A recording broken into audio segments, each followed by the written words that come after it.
Let's talk about mission design. I think everybody has their own pet theory about what makes for good missions, and this is mine. Yeah, I know, this kind of video and $1.50 will get you 6 shiny new quarters. Don't take it too seriously, but it should be at least fun to talk about. My approach on mission design these days is based on chunking. Chunking is simply how the player addresses their to-do list. If you've seen my video on how Echoes of the Eye does their exploration play, well, this is exactly the same thing, but pointed at the narrative. Now, we are talking about missions that the player goes and does. We're not talking about missions where it happens in the background or they're told to kill 98 identical enemies or whatever. These are narrative missions where the whole point is to actually do them. Let me give you an example. You're in a fantasy game and you're at some kind of conference and you are told to talk to both delegates. Now, in terms of your internal chunking as a player, this is going to resolve down to 2 things on your to-do list. Talk to Elf Queen and talk to Cat King, right? From a chunking perspective, this is a delightful to-do list. Each of these objectives feels unique and distinct and worth doing.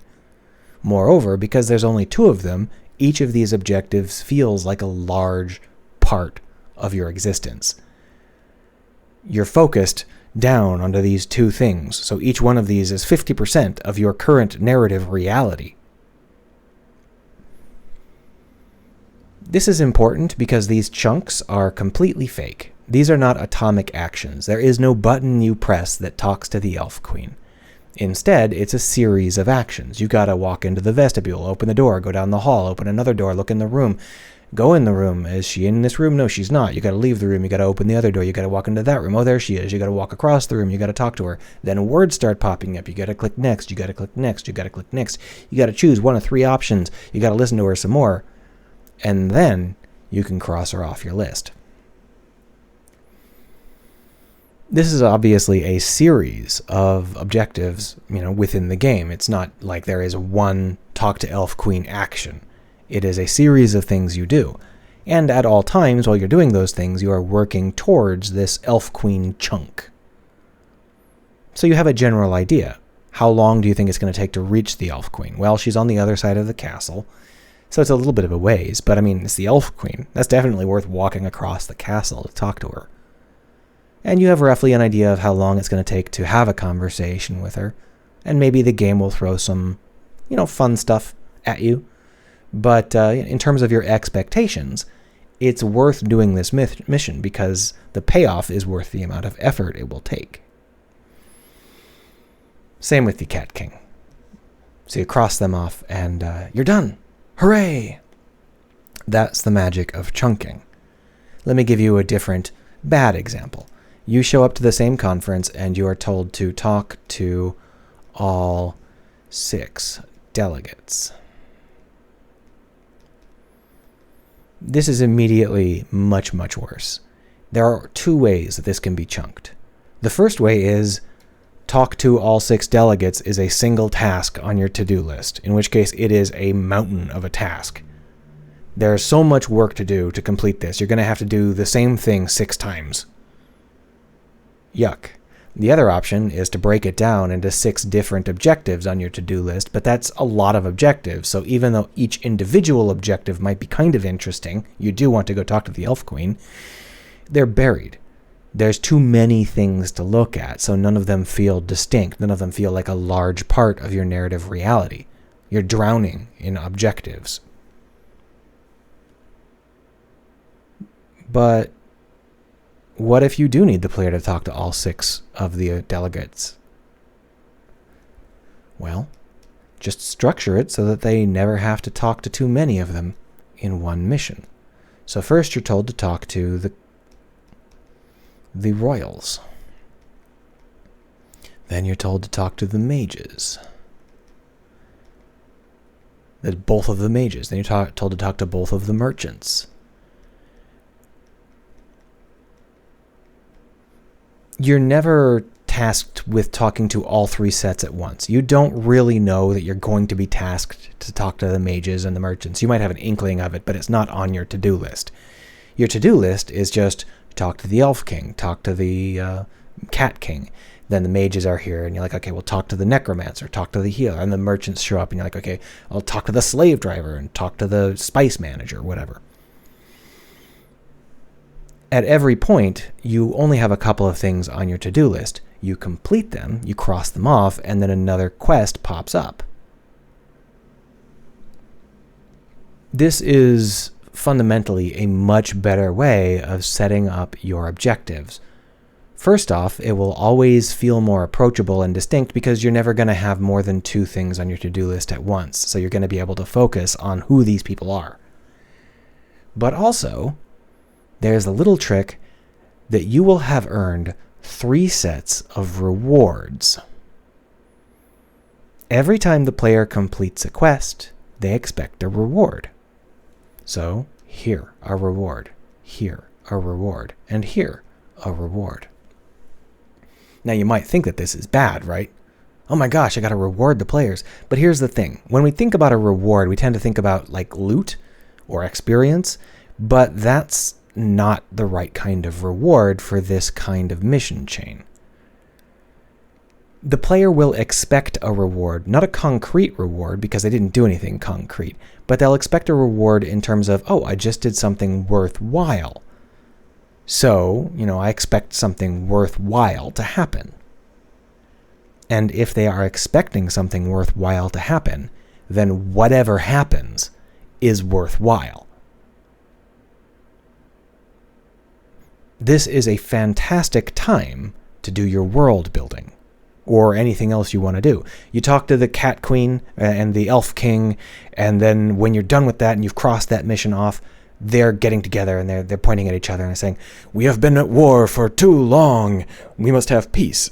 And the other one's like, "Yeah, but first you must give back the mines of Higgledy-Piggledy." And the Elf King's like, No, those mines are my lifeblood," or whatever, right?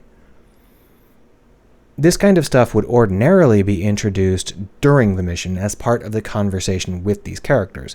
But if we move it to the reward phase, now it matters. It's something that the player earned. And then, of course, you can move from that. You can be like, well, the only thing that mine is worth, the only thing that mine creates is magic gems. So, maybe we should get the mages involved in this talk. And bang, now you've got your next mission. This kind of structure allows you to reward the player over and over and over with things that are actually rewarding you. They're actually making the act of writing your game easier because now the player will care about whatever you're writing. And even if you don't have anything to write, literally anything you put in will be a reward. You cross off the Elf King and the Cat Queen, and then the Elf King points out across the lake and says, "Those mountains in the distance, those are my homeland." And suddenly those mountains matter. They've been there the whole time. The player's seen them a bunch. But now that it's a reward for having completed the conversation, now they matter. You can always just reinforce something if you don't have anything new to say. This structure is incredibly powerful, and it's something that I think works. It certainly works for me.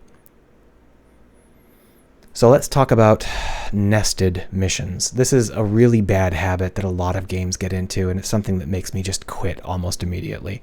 Like, we've got, nations A, B, and C. Can you convince nations A, B, and C to join us in the fight against the dragons or whatever? And you go, okay, I'll go, I'll talk. You talk to the first dude here, and he's like, "Yeah, I'm willing to help you in fighting off the dragons, but only if you can convince the Elf King to marry my daughter, or buy me a bunch of soap, or clear out this mine of voles, or whatever." The problem with this is that this is a never-ending to-do list, which means that the player will never have completed their to-do list, which means that the player will never have earned a reward. If I have to do A and B and C and I cross A off and it spawns D and then I cross D off and it spawns E, I'm just treading water. That's never a good sensation. So in this case, what you would do is you would have the player talk to those 3 people to get acquainted with them. Then you would be done. And then someone would say, okay, well, you should probably convince at least one of those dudes to actually help. And then you could go back, you could choose a dude, and now you can start their particular quest. From a technical perspective, you could kind of think that the other 2 dudes are on your to-do list because, you know, you could convince them. But in this case, you are laser focused on the one that you chose. So only their to-do elements are on your current narrative to-do list. So you can complete those and get a reward.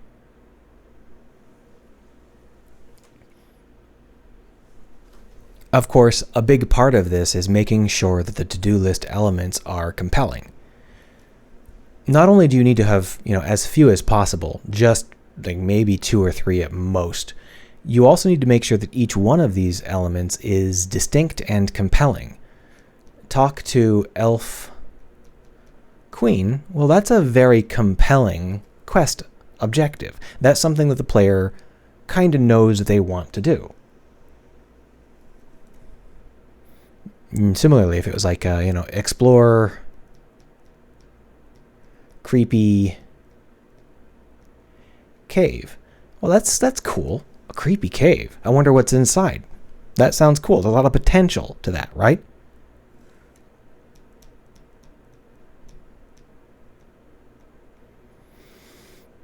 No, there's not really anything interesting about killing 92 wolves. That sounds like a real pain in the butt.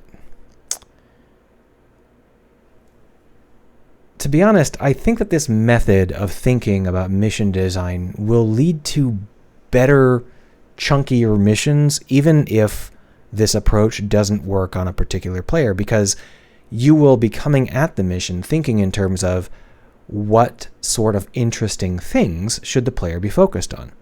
And that means that you will only include interesting things. If you find something that is boring, you'll immediately sort out the fact that that's not a very good element on the to-do list, and you will figure out a way to make it interesting.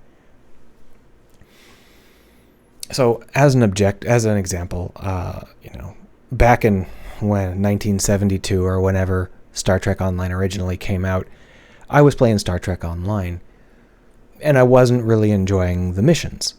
I really loved, kicking around with my spaceship and my crew, but the writing of the missions eventually drove me off because the chunking was so bad.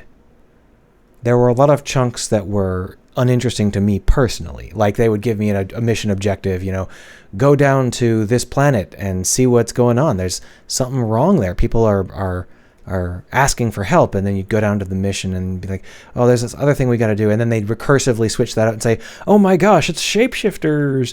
But you never actually completed anything. It was just like you get close to completing something and then they switch it out.